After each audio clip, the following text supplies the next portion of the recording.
सबसे पहले social media पर इन दिनों तैर रहे कुछ मीम्स के डायलॉग पढ़िए। देख रहा है विनोद कैसे हम देखेंगे कहकर सैलरी में हाइक को टाला जा रहा है। देख रहा है विनोद कैसे चाय की लत ना लगे इसलिए कॉफी पिलाई जा रही है। देख रहा है विनोद कैसे सब कुछ महंगा होता जा रहा है। इस तरह के सैकड़ों मीम्स आपने सोशल मीडिया पर जरूर पढ़े होंगे या किसी ने फॉरवर्ड किया होगा। दरअसल ये सब चर्चित वेब सीरीज पंचायत सीजन 2 के तीसरे एपिसोड के डायलॉग पर बेस्ड मीम्स हैं। पंचायत का जिक्र सुनिए, बिल्कुल मत समझिए कि हम इसका रिव्यू करने जा रहे हैं, वो तो आपने भास्कर में अब तक पढ़ ही लिया होगा। अब यदि आपने पंचायत का ये ओरिजिनल डायलॉग नहीं सुना होगा तो पहले उसे पढ़ लीजिए। देख रहा है विनोद कैसे अंग्रेजी बोल बोल कर बात को घुमाया जाता है। आपने वीडियो नहीं देखा है तो ऊपर हेडिंग के बाद के फोटो पर क्लिक कर देख सकते हैं। दरअसल अब हम आपको विनोद का कैरेक्टर निभाने वाले एक्टर अशोक पाठक की लाइफ से जुड़े कई दिलचस्प किस्से उन्हीं की जुबानी बताने जा रहे हैं। विनोद के चर्चित किरदार को लेकर अशोक पाठक कहते हैं, ये कैरेक्टर मैंने रियल लाइफ में जिया है। मेरे चाचा भी इसी तरह के हैं, बिल्कुल मासूम। समाज में हमारे आसपास ऐसे किरदार होते ही हैं। घर की भी आर्थिक स्थिति शुरुआत में कुछ ऐसी ही थी। इस कैरेक्टर के लिए कोई खास तैयारी नहीं करनी पड़ी, ऑडिशन दिया और सिलेक्ट हो गया। फिर विनोद के बाद अशोक पाठक की जिंदगी में कितने बदलाव आए। जवाब में अशोक कहते हैं, अब लोग मुझे विनोद के नाम से जानने लगे हैं, पहचानने लगे हैं। हर रोज सैकड़ों मैसेज आते हैं।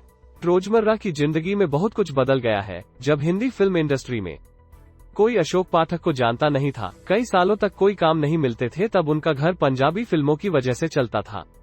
अशोक बताते हैं, एक वक्त था जब पंजाबी फिल्मों की वजह से ही मेरा घर चलता था, खाना खा पाता था। अशोक आगे कहते हैं, मानता हूं कि पंजाबी फिल्मों में दर्जनों रोल एक ही तरह के किए हैं, मुझसे करवाए गए, लेकिन पंजाब के दर्शकों ने पूरा सपोर्ट किया।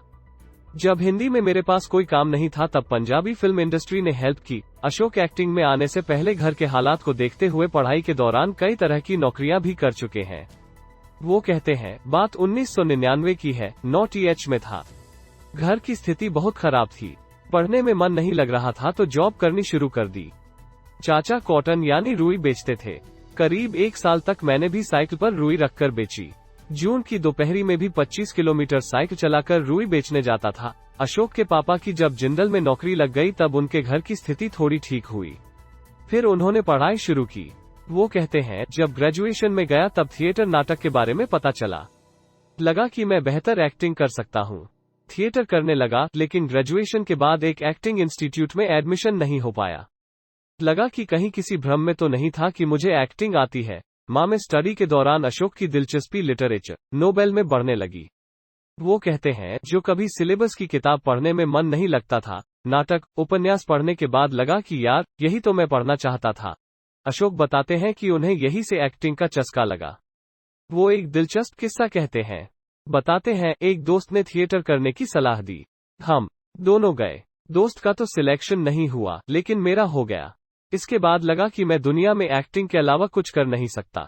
अशोक दिसंबर 2010 से मुंबई में रह रहे हैं। कहते हैं, मां के बाद भारतेंदु नाट्य अकादमी लखनऊ के लिए ट्राई किया। स्कॉलरशिप मिल गए। 2 साल की ट्रेनिंग और 1 साल के इंटर्नशिप के बाद एक्टिंग में अपनी किस्मत आजमाने के लिए मुंबई आ गया।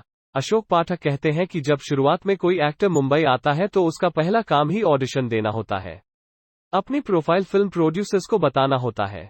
मैंने भी यही सब किया और सौभाग्य से 2011 में ही पहली फिल्म बिट्टू बॉस मिल गई। फिर छोटे छोटे रोल मिलने लगे। 1 मिनट, 1.5 मिनट, 1 सीन, 2 सीन के लिए काम मिलते रहे, जो मनोबल को गिराने वाला भी रहा। हालांकि मुझे लगता है कि की हुई अच्छी चीजें कभी बर्बाद नहीं होती है। जैसे देखूं तो पंचायत में विनोद का सीन भी कोई बड़ा नहीं है।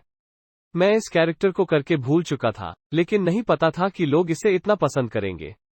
अशोक जब मायानगरी में अपने 12 साल के सफर को दोहराते हैं तो उनके चेहरे पर कई बुरी यादों की लकीर खींच जाती है। स्ट्रगल के दौरान कई ऐसी घटनाएं घटी जिसका अब वो जिक्र तक करना पसंद नहीं करते हैं। कहते हैं, ये सब मीठी यादें हैं जिसने मुझे आग में लोहे की तरह तपाया। कोरोना के दौरान काफी स्ट्रगल करना पड़ा। 2-3 साल तक कोई काम ही नहीं था। उन्हें कई बार इस बात का डर अंदर तक झकझोर देता है कि कहीं इंडस्ट्री में छोटे छोटे रोल ही तो नहीं मिलते रह जाएंगे। अशोक थोड़ा सहमते हुए और कुछ सोचते हुए कहते हैं, हाँ, डर तो लगता है। अभी तक के करियर में एक ही तरह का काम किया है, छोटे छोटे रोल मिलते रहे हैं। पंचायत में भी यही है। अचानक वो फिल्म इंडस्ट्री से सवाल पूछने के लहजे में कहते हैं, मेरी शक्ल का व्यक्ति क्यों नहीं करोड़पति का रोल कर सकता है, हीरो का किरदार निभा सकता है।